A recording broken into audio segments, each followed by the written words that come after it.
yesterday, Bobby Petrino was announced as the next offensive coordinator at Texas A&M. Jimbo advised, and they put out in a press release that Bobby Petrino will be calling plays. Here's my God's honest take on it. Look, at Missouri State last year, Bobby Petrino and the Missouri State, I think they're the Grizzly Bears or the Bears, whatever their mask, they went to Arkansas, and look, they were laying the smack it down on a mid-tier SEC team. I understand that he was on a motorcycle with a blonde. I understand, and I'm going to rest my case here, so brace yourself. You see what I did there? He is a really good offensive mind. He can do some good things offensively. I don't know how this is going to work out personality-wise. I think Jimbo and Petrino probably going to wind up hating each other. But here's my only thing with the Petrino thing. I still think Jimbo knows what he's doing offensively. He just hasn't adapted to the 21st century. I think the both of them coming together and using their heads for offensive game planning could be something interesting to watch out there in Aggieland. What do you think? I think it's a good pairing. Them hating each other is definitely inevitable. And I'm sure that this was an ongoing process. I'm sure that there were more qualified and better offensive coaches that were available or talked to that turned it down because of the circumstance of if Jimbo gets fired at the end of the year, you're also out of a job if you're the offensive coordinator that he picks. But it's kind of funny because Petrino's an older guy. Jimbo Fisher has a very archaic, old school offense that he refused to change. And his way of fixing it is by bringing in another old guy to be his offensive coordinator and to call the plays. But separate from that, though, we do know one thing for certain, that Bobby Petrino is a really good offensive mind in the past. Lamar Jackson was at Louisville when Bobby Petrino was there. We knew how good Arkansas's offense was. And listen, to his credit, he went full spread. He went full zone read. Like, you got to give him that now. Like, he's adaptive. He's adaptive. And I'm going to tell you something. A lot of people rag me on this. Connor Weigman can play, dude. Their quarterback, Weigman, can play. The problem with A&M is not going to be Petrino. It won't. You know what the problem's going to be? They have 27 dudes in the portal.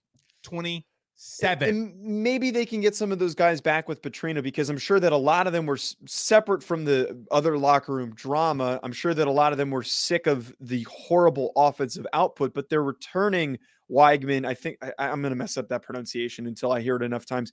But Connor Weigman's a really talented player. He's got a great arm. I think that if you can, more guys are going to hop in the portal, by the way, still. That's what I keep hearing is that there's still a timeline for some people to hop in. We still have the spring. 3 more guys that I even hear from an LSU perspective that's going to hit the portal. Joe, they'll have 30 dudes in the portal by Monday.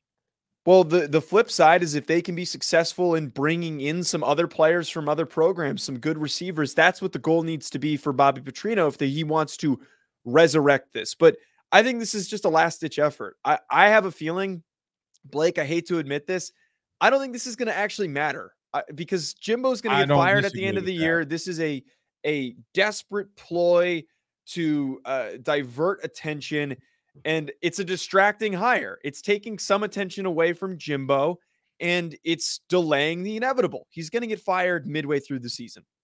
It's going to happen. He's the I don't know if I can agree with that because, Joe, at the end of the day, they're going to owe him $60 million. But if they do that, Joe, they're not going to pay him $60 million to not coach. I just don't see it. So how long, hypothetically, I want to pull up their schedule really quick for next year. Oh, it's Rudy Poo. I mean, they play Rudy Poo State, Dookie State, and Abilene Christian or something like that. You know, like they don't play anybody. That doesn't surprise me, but I just feel that why would you spend the money? Or why would you – sorry, the echo was distracting me that we had for a second there. There was just a brief echo that popped in. You have the money, and if you've already committed to it, why would you keep spending money for him to continue to lose games? Like, why am I spending that money just to watch him lose? I don't know, but the thing is they extended him The problem is that they extended him after he had a season of 9-1, the COVID year. That was the mistake that they made. Well, in hindsight, yes. Okay. However, he was 9-1. So at the beginning of next season, though, they start with New Mexico. They start with Miami. Actually, that one's up in the air. I'm not going there. Right. Louisiana, Monroe, Auburn, Arkansas, Alabama, and Tennessee before the bye. So you hypothetically, with that schedule to start the season, man, you could start 3-4. You very likely could start 3-4. Is or that they can start 5-2? I just don't know how much runway you have after a weak season and a good season the year before, a decent season the year before. You beat Bama, a dumpster fire. Like, this is total worst case scenario for any football program. The negative attention, the losses, the recruits hopping in the portal, all the money you spent to get those kids and they're leaving. I don't know. If you start with a losing record before your bye week or at 500, I don't think that's worth spending the money. Here's my thing. I think that whole NIL thing and them paying kids was bull. I think it was BS.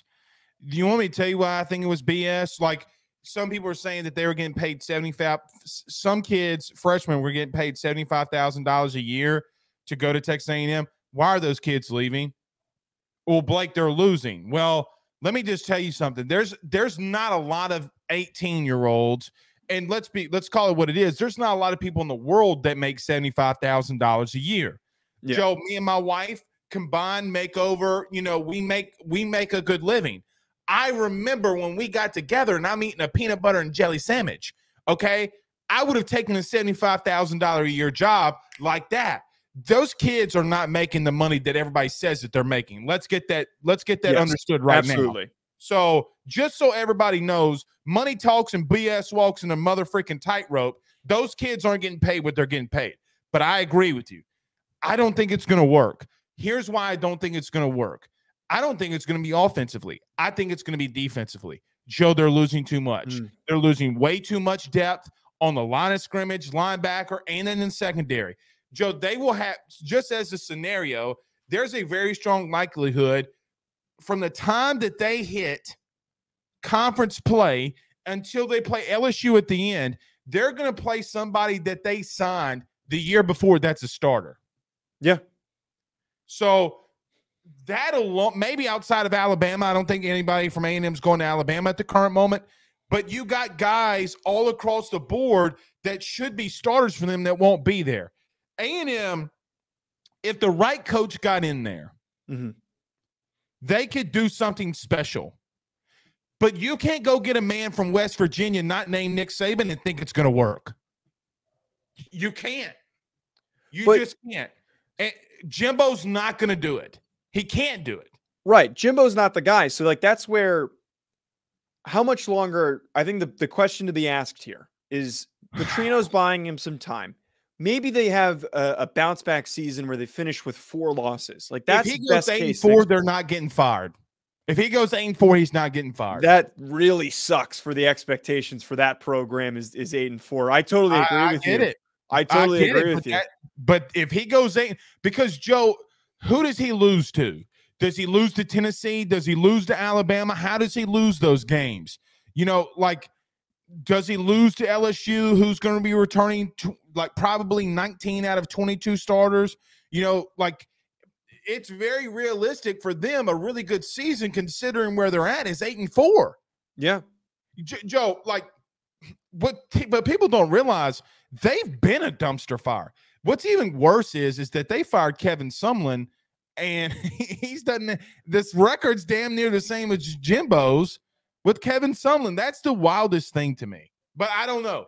And someone was doing better in recruiting, except for that one-off year where Texas A&M had the greatest recruiting class ever. It doesn't matter anymore. Right. I mean, does that class really even give a shit anymore? No. They're losing everybody. It doesn't matter. Exactly. But the thing that I'm just so hung up on is, when do we make that transition? Are they just going to let him get to the 8th year of his contract, and then when the buyout money is not as bad, it just sucks that they're now in this position, a program that should be really freaking good. And right now, they're watching TCU play in a national championship game, another team in Texas that's supposed to be at a disadvantage. They're going to watch Texas be a really good team next year. And they're the joke of the state. UTSA is putting out more competitive teams with better records. They played in a freaking bowl game. So did North Texas. They did nothing this year. And it's just like to look around. And if you're that administration, I think you got to fire them after the year. If it's less than 8-4, you got to fire them. You got to move on. Everybody in the South calls them Texas 8-4 anyway. This year we just flipped the numbers and called them Texas 4-8. I agree. They have the money to fire him. Let's not get that twisted. They can fire him. Yeah. I just don't know if they pay somebody $60 million not to coach. He's got the greatest agent. Is Sexton his agent? I think yes, Jimmy Sexton is his agent. That man, there's no agent Hall of Fame, but it should be named after him. It should be named after him for the things that he's done. Well, think about this. Well, he doesn't have Brian Kelly anymore, but he's got Mel Tucker. He's got your boy in Penn State. He's got Kings. He's got Lane Kiffin. He's got Nick Saban. He's got Billy Napier. The truth is, if he gets paid 2% from each one of those coaches, oh my God, right? He's Michael Jordan out here with the performances he's going on with these negotiations. He is the best. Him and Trace Armstrong are the absolute best in the business. Trace is catching up to him a little bit. Trace has got like, if I'm not mistaken, he's got Lincoln Riley, which, by the way, before the show's in, I'm going to tell you whose lawn you got to mow since you lost fantasy. But either way, it's just, I do think he ultimately will get fired or retire. Hint, hint, wink, wink. Or maybe they can come to a mutual agreement and get a buyout lower than what he's got. Maybe Jimbo would do something like that. Who knows?